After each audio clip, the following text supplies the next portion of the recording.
have been throwing these old glass bottles away every single day, but I am about to show you how to turn them into something that looks like it came from an expensive designer store. All you need is an old glass bottle, some decorative napkins, Mod Podge glue, and a small brush. Right, that is literally everything, Fight. Nothing expensive at all. First, tear your decorative napkin into small, random pieces like this. Do not cut them.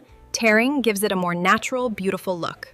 Paint your Mod Podge onto the bottle first, then press your napkin piece on top and smooth it down gently, no bubbles, nice and flat. Keep going all the way around the bottle, cover every single part, brush more Mod Podge on top of each piece as you go to seal it in. Now brush one final coat of Mod Podge all over the top to seal everything in and give it that beautiful, glossy, expensive finish. Now drop some dried flowers or branches inside Pove, stand back Tiff, and just look at that way. Does that not look like something from an expensive home decor store? Put it on your shelf, right there, and nobody will ever believe you made that from an old glass bottle you were gonna throw away. If you want more DIY ideas like this every single week, subscribe right now and drop a comment below. Did you enjoy this? Tell me, I read every single one.